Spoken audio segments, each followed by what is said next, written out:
전도자가 어제 내용에 이어서 오늘도 계속해서 지혜와 우매에 대해서 말을 하고 있습니다. 지혜가 무엇일까? 이 전도자가 지금 이야기를 하면서 지혜에 대한 자신의 정의를 내리는 것이 8장 1절과 5절에 보면 이렇게 나와 있어요.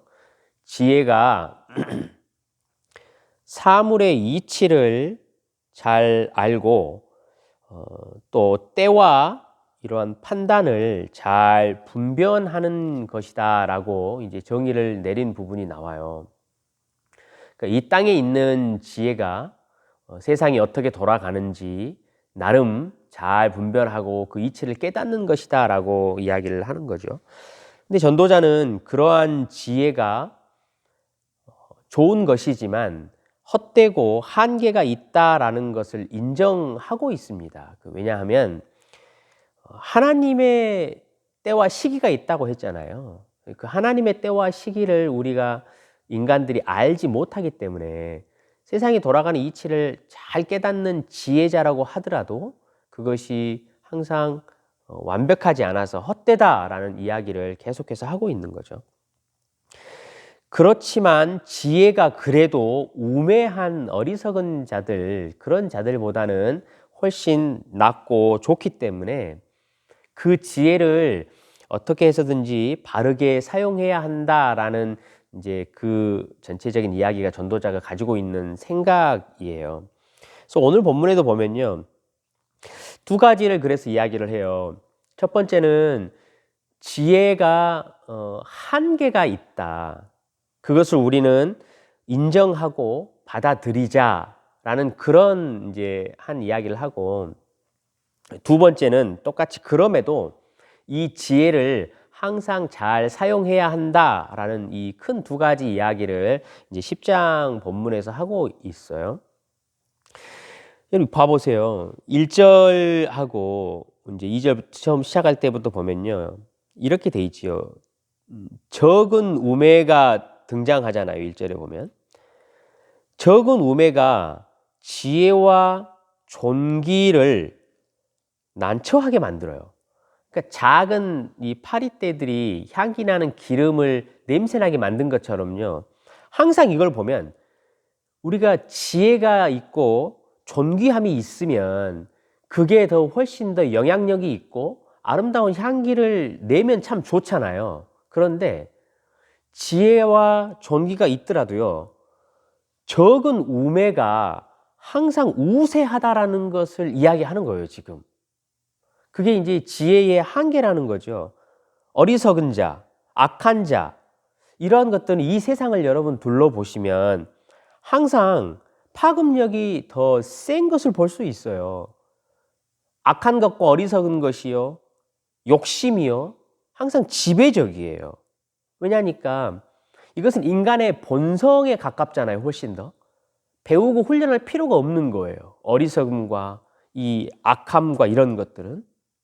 그래서 이제 한계를 느낀 거죠. 항상 보면 적은 우매가 이기니까. 2절도 봐보세요. 지혜자가 이치에 맞게 잘 판단해서 그 마음을 항상 오른쪽, 다시 말하면 좋은 쪽으로, 선한 쪽으로 생각을 하고 살아가려고 하지만 그 반대에 항상 우매자가 있어요.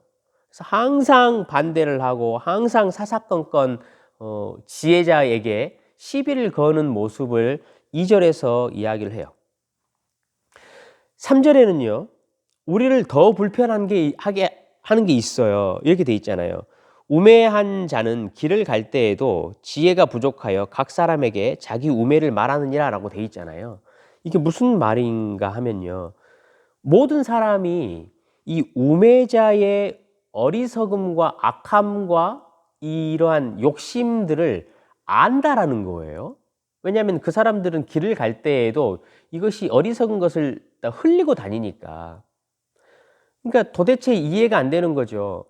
모든 사람이 딱 봐도 저것이 어리석고 우매한 것인지를 알고 있음에도 불구하고 많은 사람들이 우매한 쪽으로 힘이 있고 악하고 돈이 있고 불의한 쪽으로 기울어지는 것을 볼 수 있다라는 거예요. 그러니까 이게 이 땅을 살아가는데 우리에게 참 마음이 불편하게 하잖아요.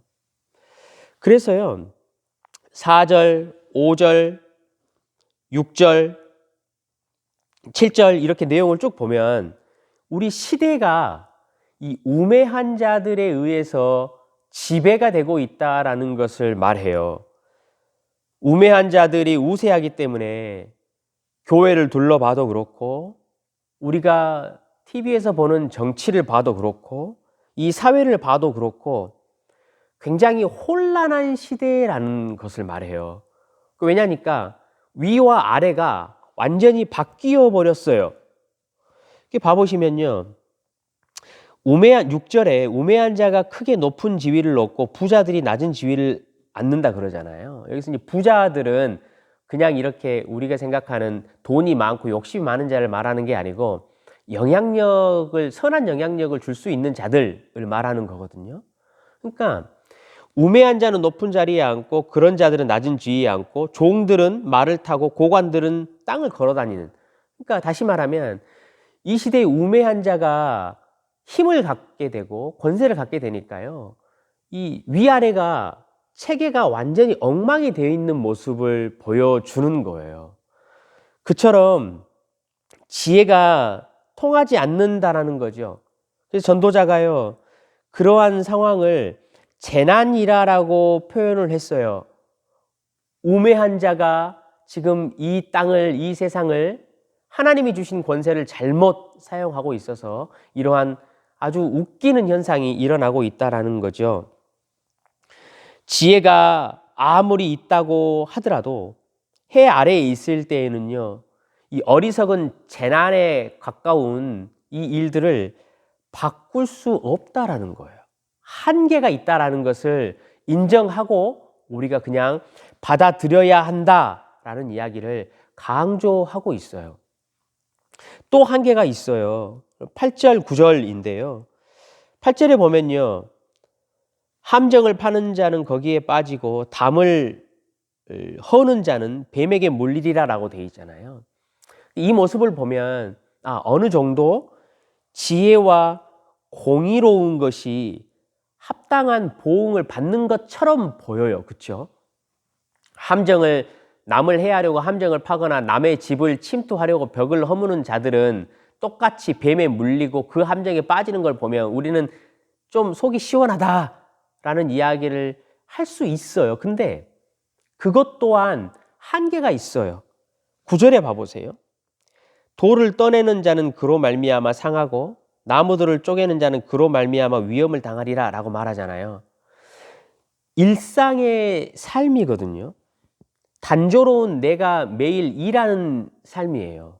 그런데 그 일을 할 때에 우연한 사고가 일어나요.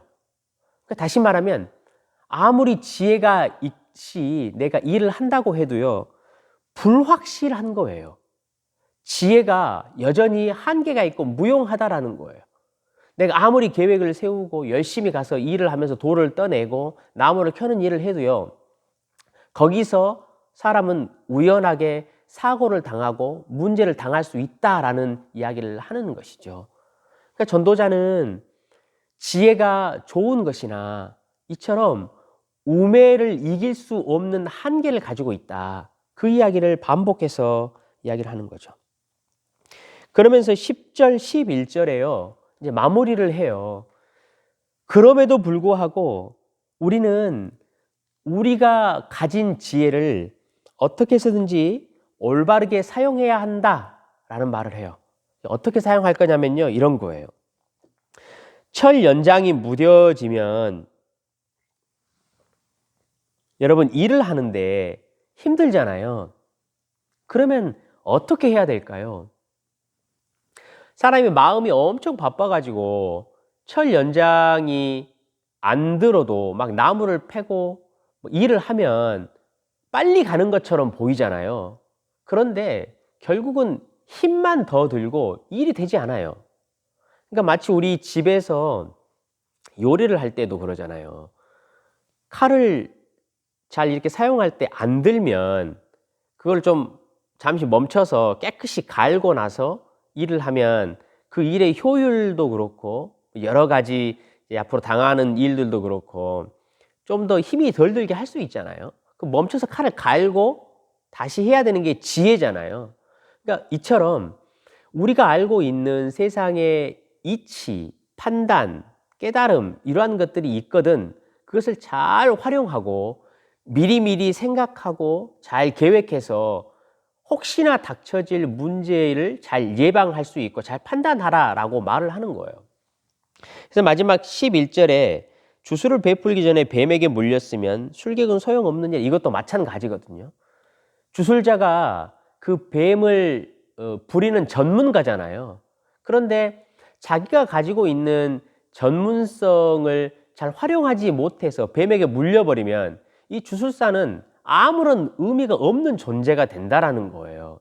그래서 우리가 혹 지혜가 한계가 있을지라도 그 지혜를 잘 활용하고 미리미리 잘 판단하고 이치에 맞게 우리가 선하게 살아가야 한다라는 이야기를 하지요. 그런데 사실은 여러분 이 전도자가 이렇게 이야기를 하지만 그럼에도 저와 여러분이 하루하루를 살다가 보면 우리는 실패할 때가 참 많아요. 어떠한 일들을 지혜롭게 한다고 했지만 그 일이 잘 되지 않아서 후회를 할 때가 참 많고요. 아무리 내가 이치에 맞게 판단하고 그 일을 해 나갈지라도 우매한 자들이 변하지 않는 것을 보면 참 마음이 괴로워요. 우매한 자와 악한 자들이 계속해서 번성해 나가는 것들도 보면 마음이 힘들잖아요. 우리 스스로도 여러분 한번 돌아보시면 우리 안에 지혜와 우매가 항상 싸움하잖아요. 그러면서 우매한 것이 나의 욕심과 이기심과 악한 것이 우리를 이길 때가 훨씬 더 많잖아요. 이런 걸 보면 역시 내가 세상에 지혜를 가지고 있다고 하더라도 정말로 한계가 있구나라는 것을 우리는 느낄 거예요. 그런데 전도자가 이제 말하고 싶은 것은 이거예요. 우리가 이 땅에 살아가면서 지혜의 한계를 느끼잖아요. 그러면 그 지혜의 한계가 우리를 데리고 가는 곳이 있어요. 우리를 인도하는 곳이 있어요. 그게 어디냐면요. 진짜 완전한 지혜가 어떤 것인지 우리로 인도를 해줘요. 그러니까 여러분, 이 땅을 살아갈 때 우리가 가지고 있는 그냥 세상 사람들이 일반적으로 말하는 이 지혜는요, 항상 한계가 있어요. 그래서 우리를 구원해내지 못해요. 우리에게 안식과 승리를 주지 못해요. 우매한 것을 바꾸지도 못해요. 그런데요, 우리에게 이 한계를 넘어서서 완전한 지혜가 있다라는 사실을 전도자가 말하고 성경이 항상 우리에게 말해줘요. 그게 뭐냐면요, 우리가 잘 알듯이 예수님이에요. 고린도전서 1장 30절에 보면요, 이렇게 돼 있어요. 예수 그리스도는 하나님께로부터 나와서 우리에게 지혜와 의로움과 거룩함과 구원이 되셨다라고 말해요. 예수님은 우리의 지혜라는 거죠. 여러분 생각해 보셨어요? 예수님이 우리의 지혜다라고 말했을 때 이게 도대체 무슨 지혜인가? 예수님이 왜 지혜라고 말하는가? 이게 뭘까? 이게 우리 인생에 무슨 관계와 상관이 있을까? 우리 그런 고민이 들잖아요. 고린도전서 2장 8절에 보면요, 우리에게 그것을 이해할 수 있는 힌트를 조금 줘요. 이렇게 돼 있어요. 이 지혜는 세상의 통치자들이 한 사람도 알지 못하였나니 만일 알았더라면 영광의 주를 십자가에 못 박지 않았을 것이다 라고 말을 해요. 그러니까 이게 뭐냐면요, 세상의 통치자들이 이 예수님에 대해서, 예수님의 이 지혜, 하나님께서 준비하신 이 지혜에 대해서 아무도 알지 못했다라는 거예요. 알았다라면 예수를 십자가에 못 박았지 않았을 것이라는 거죠. 이게 무슨 이야기냐면요, 예수님 당시를 한번 생각해 보세요. 예수님 당시의 군중들, 예수님 당시의 종교 지도자들, 로마의 정치인들 전부 다 뭐라고 불리죠? 우매한 자들이에요. 그렇죠? 오늘 전도자가 말하는 것과 똑같아요. 그 권세자들이, 힘을 가진 자들이 우매해가지고 보면 어리석은 자가, 우매한 자가 높은 자리에 앉아 있고 낮은 데는 정말로 선하고 의로운 자는 저 밑에 있고 이런 엉망인 세상이었잖아요. 그런데 이 정치 지도자들과 군중들이 하는 일이 뭐였어요? 예수님을 십자가에 못 박아 죽였어요. 왜냐니까 자기들의 이 어리석음이 드러나지 않도록 하기 위한 거예요. 자기들이 가지고 있던 힘, 자기들이 가지고 있던 권세, 자기들이 가지고 있던 이 기득권, 이것을 빼앗길까 봐 두려워했던 거잖아요. 그러니까 그것을 지키기 위해서요, 예수님을 십자가에 못 박았어요. 왜냐하면 이 세상에 있는 지혜, 어리석은 지혜자들, 우매한 자들이 가장 잘하는 것이 그거예요. 자기들의 유리한 것들, 좋은 것들을 지키기 위해서 그것을 방해하고 빼앗으려고 하는 자들을 그냥 폭력으로 죽이고 없애는 거예요. 그걸 제일 잘해요. 그러니까 예수님이 자기들의 권세를 빼앗아가고 자기들의 기득권을 위협하니까 십자가에 못 박아 죽여버린 거예요. 그래서 끝나는 줄 알았거든요. 근데 여러분, 무슨 일이 발생됐습니까? 예수 그리스도의 십자가는요, 죽으심과 부활로 이어졌어요. 그 죽으심과 부활로 인해서요, 오히려 우리의 죄와 우리의 사망 모든 문제가 해결이 됐어요. 이 땅에 있는 최고로 악하고 최고로 우매한 그 근원이었던 사단이 권세가 정세가 끝나버렸어요. 그리고 이 땅 가운데 교회라는 공동체가 세워졌어요. 이 교회라는 공동체가 어떤 공동체입니까? 예수님이 우리에게 지혜와 의로움과 거룩함과 구원이 되셨다라고 말했잖아요. 이 교회라는 공동체가 그런 공동체가 된 거예요. 이 땅에 완전히 새로운 공동체 존재가 이 사람들의 모임이 생겨난 거잖아요. 의로운 공동체예요. 거룩한 공동체예요. 예수를 닮아서 사랑과 희생하는 공동체가 이 땅에 딱 세워져 버렸어요.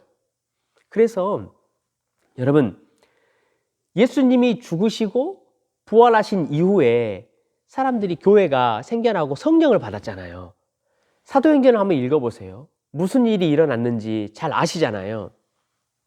이 종교 지도자들과 권세자들과 이런 자들이 자기의 힘과 자기의 기득권을 지키려고 했었잖아요. 그런데 오히려 반대로 예수가 있었을 때보다 더 위협을 받게 됐어요. 한 번에 베드로가 설교를 하면 5,000명씩, 3,000명씩 사람들이 돌아서는 거예요. 그래가지고 모여가지고 하나님을 찬양하고 거기서 거룩하고 의로운 삶을 살고 사랑함과 희생의 삶을 살기 시작한 거예요.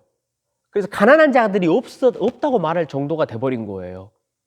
그러니까요, 여러분, 이 역설인 거예요. 하나님의 지혜가, 예수를 지혜라고 말하는 게 이거예요. 자기들은 자기의 권세가 빼앗기지 않으려고 예수를 십자가에 못 박았지만 그 십자가에 못 박은 것 때문에 오히려 자기들의 권세가 더 무너지게 돼버린 거죠. 그러니까 만약에 이 세상의 지혜자들이 그것을 알았더라면 예수를 십자가에 못 박지 않았을 거예요. 그러니까 예수를 십자가에 못 박으면 자신들의 권세를, 자신들의 기득권을 지킬 수 있다라고 생각을 했었을 텐데, 근데 오히려 반대로 자기들이 예수를 십자가에 못 박은 것 때문에 자기들이 가지고 있었던 권세와 힘이 오히려 더 무너지게 되는 거거든요. 세상은 그렇게 바뀌고 변화가는 거예요. 그것을 알았더라면 십자가에 못 박지 않았을 거예요. 그게 우매하다라는 거예요. 여러분, 하나님의 지혜, 세상이 알지 못하는 이 예수 그리스도라는 분의 이 지혜, 이게 무엇입니까? 이 지혜의 원리가 무엇입니까? 역설적인 지혜예요. 항상 역전을 일으키시는 분이시라는 거예요. 그래서 성경은요, 우리에게 예수를 이야기하면서 항상 이렇게 이야기해요. 우리가 약할 때 강함이 된다라는 거예요. 예수 안에 있는 자는 이 역전과 사람들이 이해하지 못하는 이 역설적인 그 지혜를 누릴 수 있다는 거예요. 그래서 하나님은요, 항상 어리석은 자, 내가 지혜가 없다라고 말하는 자를 들어 쓰셔가지고 지혜 있는 자를 어리석게 만들어요.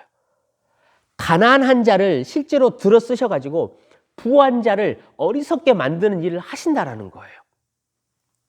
그것이요, 성경이 우리에게 말하는 이 십자가의 지혜예요. 우리의 죄와 우리의 이 사망의 두려움을 깨끗이 없애주고 그것으로부터 내가 진짜 죽은 것처럼 사랑과 희생을 보여주지만 오히려 그것으로부터 생명을 얻고 삶을 얻게 되는, 정말로 이 세상의 지혜가 알 수도 없는 놀라운 지혜라는 거죠. 그래서 여러분 보십시오. 세상의 지혜를 가지고 사는 것은 불완전하다 그랬어요. 불확실해요. 언제 내가 망하게 될지, 언제 내가 온 생각과 계획을 가지고 일하지만 재앙이 나에게 닥칠지, 어려움이 나에게 닥칠지 알지 못해요.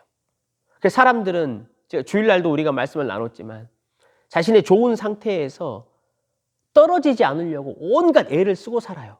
그러나 예수 그리스도의 십자가 그 지혜는 그렇지 않아요. 떨어지더라도 세상이 나를 저 밑바닥처럼 판단하고 내가 세상의 기준에 맞지 않더라도요, 우리는 항상 다시 살아나는 은혜를 받는 거예요. 그래서요, 불확실한 세상을 살아갈 때는요, 이 예수 그리스도의 십자가의 지혜만, 이것만 붙드는 것이 우리에게 참된 은혜와 승리를 준다라는 거예요. 왜냐하면요, 우리가 약할 때 강함이 된다 말씀하시거든요. 얼마나 놀라운 지혜예요. 그럼 세상의 지혜가 알 수 없어요. 시대를 바라봐 보세요. 우매한 자들이 다 차지하고 있잖아요. 여러분, 이것은요, 세상의 지혜로는 절대 바꿀 수 없어요. 바뀌지 않아요. 예수님이 재림하실 때까지. 우리는 그것을 인정해야 해요. 그런데요, 우리가 바라보는 이 우매한 세상과 권세를 가진 자들이 무너지고 바뀔 수 있는 것은 오직 십자가 사랑과 희생밖에 없다라는 거예요. 우리가 예수를 통해서 배웠잖아요. 성경이 우리에게 이렇게 말해요. 너희는 세상을 살아갈 때 악에게 지지 말라라고 말해요. 그러면서 악에게 지지 않으려면 세상의 지혜는요, 더 큰 악과 더 큰 힘이 있어야 내가 악에게 지지 않는다라고 생각하거든요. 그런데요, 우리 주님은 그렇게 말씀하지 않으셨어요. 악에게 지지 마라. 대신에 선으로 악을 이기라 라고 말씀하셨어요. 이게 여러분 지혜예요. 이게 세상이 알지 못하는 지혜라는 거예요. 우리는 악함과 어리석음이 있고 욕심이 있고 저기 힘이 있으면 더 큰 힘으로 그것을 이길 수 있다고 생각하잖아요. 여러분 그렇지 않아요. 절대 그것을 이길 수 없어요. 선으로, 예수 그리스도의 사랑과 십자가의 희생으로 이길 수 있어요. 여러분 주변에 어두움과 악함과 저 우매함이 있거든. 그것을 세상의 지혜로 여러분 이길 수 없으니까 우리가 이 마음에 예수 그리스도의 그 십자가의 지혜를 깊이 묵상하고 거기로부터 나오는 참된 은혜와 승리를 누리실 수 있는 한 해가 되시길 여러분 간절히 부탁드립니다. 여러분 혹시 삶이 무뎌지셨습니까? 오늘 전도자가 이야기하잖아요. 무뎌진 삶이 있거든 잠시 멈춰서 그 철 연장을 갈아야 해요. 우리도 마찬가지거든요. 삶이 요즘에 힘들고 좀 어려움이 있고 문제도 잘 해결되지 않고 괴로움도 있고 마음이 복잡하고 힘들고 그러면요, 여러분 세상에서 세상의 사람들이 가진 지혜로 그 문제가 해결 안 된다 그랬잖아요. 잠시 모든 것을 다 멈추고 여러분 잠시 좀 내려놓으세요.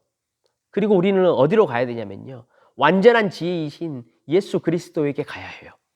그래서 예수님의 십자가 그분의 사랑과 그분의 공의가 어떠한 일인지, 그것이 무엇인지 다시 한번 깊이 묵상해야 해요. 그래서 우리의 심령과 우리의 영혼을 다시 잘 가는 거죠. 그래야 오히려 더 큰 힘과 은혜를 누릴 수 있는 거예요. 성도 여러분, 오늘도 우리가 그 예수 십자가를 잘 붙잡고 쫓아가면서 성령께서 큰 은혜로 오늘 하루도 승리를 주시기를 주님의 이름으로 간절히 축원합니다. 주님, 감사합니다. 세상의 지혜가 항상 한계가 있어서 우리에게 안식을 주지 못하나 예수 그리스도 그분을 우리에게 보내주시어서 완전한 안식과 완전한 지혜를 누릴 수 있도록 허락하시니 감사합니다. 오늘도 우리 선한 청지기들이 우리의 삶이 참 무뎌진 칼날과 같이 답답함이 있거든 다시 예수 십자가의 복음으로 돌아가 그분의 사랑과 희생과 그분의 거룩한 공의의 일을 묵상하며 다시 한번 십자가를 붙들고 회복할 수 있는 은혜를 허락하여 주시옵소서. 감사드리며 예수 그리스도 이름으로 기도드리옵나이다.